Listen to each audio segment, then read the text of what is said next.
inyo Sika badang jingkan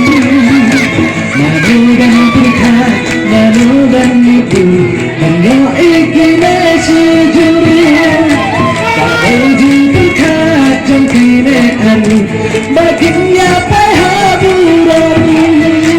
Kular balakai Hagrak diiblay Kangai dekan si jiran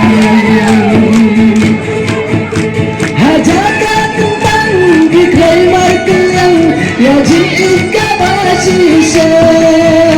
Datang ka jika bakang kadang Om dan kang sekaruta Pendek kami senjong iwan pimpinan Kado lupit di kaprang Ikuat berkapur Lalu ba indon Hasimba isay dolang Lepika bajai bagi lekiat Bagi rupai haburong Cendulai jajan Haman singkidong Bagi rupai syakatong Mentai lagnan lahun kaming sing Balapai kami kasih Aem kimlashi Kimban banduri Kabur kwan bagi semikir Hajaka tentang diklay markelang Ya jika basisa Datang ka jika bakang korban Om dan kang sekarupa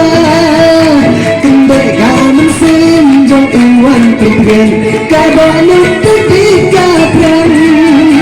Ikwa bakapor Lalu ba indon Hasimba isay borwan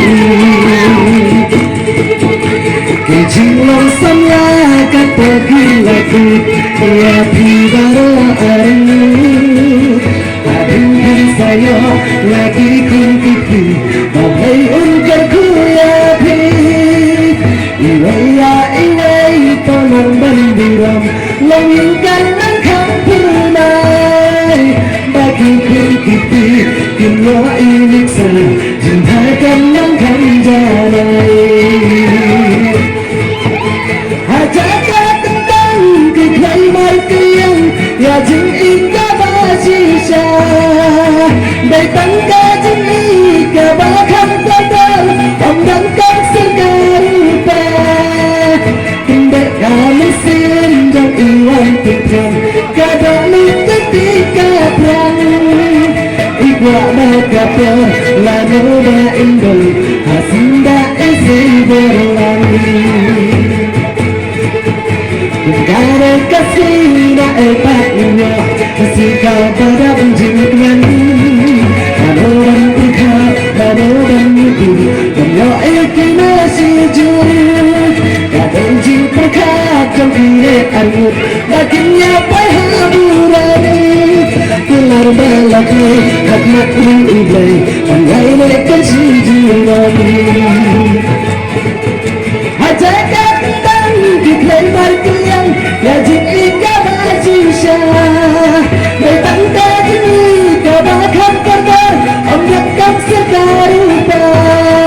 Kendek kami senjong iwan pimpinan Kado lupit di kaprang Ikwa bakapor Lalu ba indon Hasimba isay berlangi Lepika bajai bagi lekiat Bakin pahaburong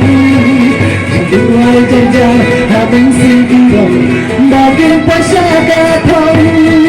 Mentai lagnan lahun kaming sing Balapai kami kasih Aem kimlashi Kembang banduri Kadang krat nabi sangkir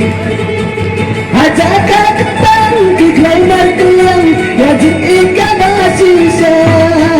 Datang ka jika bakang korban Om dan kang sekarupa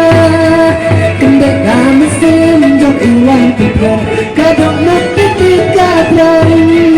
Ikwa bakapor Lalu ba indon Hasimba isay berlang